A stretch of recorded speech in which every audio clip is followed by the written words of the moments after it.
आज मेरी बेटी हमसे कह रही थी कि वो नेशनल खेलती है कि जब हम लोकल ट्रेन से पापा टीम के साथ जाते हैं तो सबसे ज्यादा बच्चियों की सुरक्षा और बाथरूम और हाइजीन किचन की आवश्यकता होती है।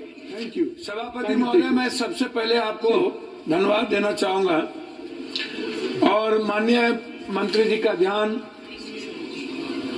जो वर्तमान में 12 लाख कर्मचारी कार्यरत हैं, उसके बाद 10 सालों से 5000 कर्मियों की नियुक्ति की प्रक्रिया शुरू हुई 5 साल पहले, और अभी तक जब आप देखेंगे तो उसमें group A 1965, group C B 105, group C 2,48,895, operation safety free 53,178 पद खाली है।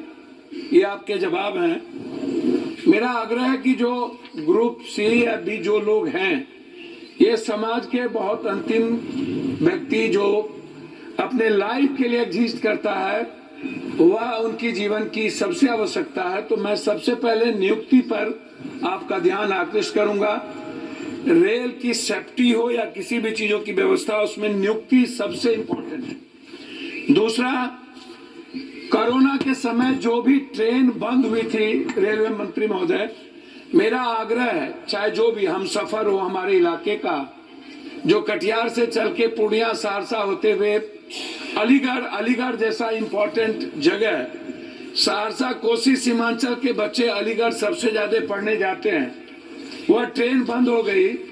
मैं कोरोना के पहले 2 बात और कहना चाहूंगा कि आपने 50% हमारे जो ओल्ड बुजुर्ग थे जिनका आपने रेलवे भाड़ा बंद कर दी, साथ साथ हमारे जो पत्रकार हैं जो गाइडलाइन के तहत आते थे, जिनका 50% रियायत पर मिलता था, पत्रकारों को भी बंद कर दिया गया और ओल्ड बुजुर्गों को भी।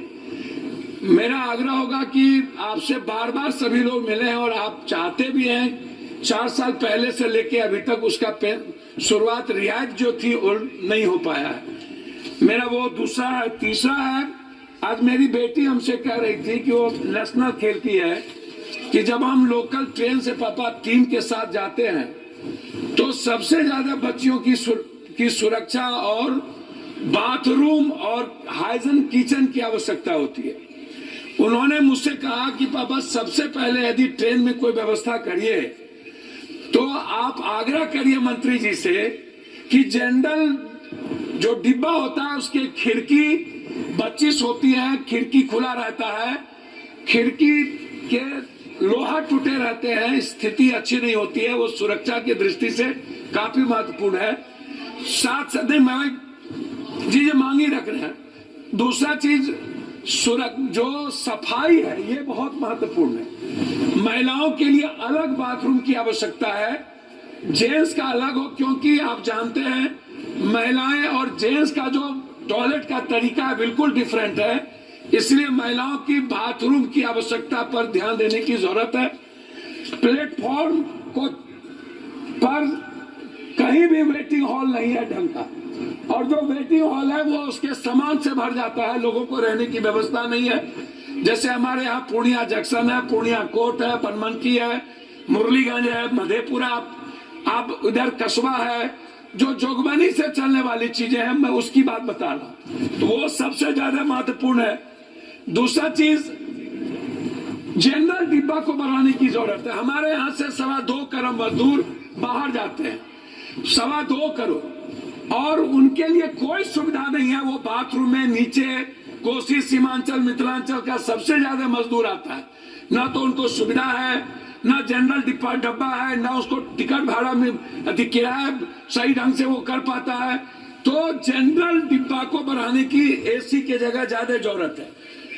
मंत्री महोदय, मेरा सबसे महत्वपूर्ण जो सवाल है वो है एग्जामिनेशन देने जाने वाले बच्चों के बारे में। जो बच्चे किसी भी तरह का एग्जाम देने बाहर जाते हैं, अपने जिले से, अपने स्टेट से बाहर, खास तौर पर मेरा आग्रह है कि उस बच्चों को कम से कम 75% रियायत के दर पर टिकट मिले। पेंशनधारी जो है, जिसको आप 300 से 400 ज्यादा पेंशन आप ओल्ड को नहीं देते हैं, पेंशनधारी को रियायत पर टिकट मिले। साथ साथ जो थिएटर के हमारे सबसे बड़े कलाकार हैं, जो गरीब घर से और मिडिल क्लास के परिवार से आते हैं, थिएटर करने वाले जो बाहर जाते हैं, उनको रियायत पर टिकट मिले।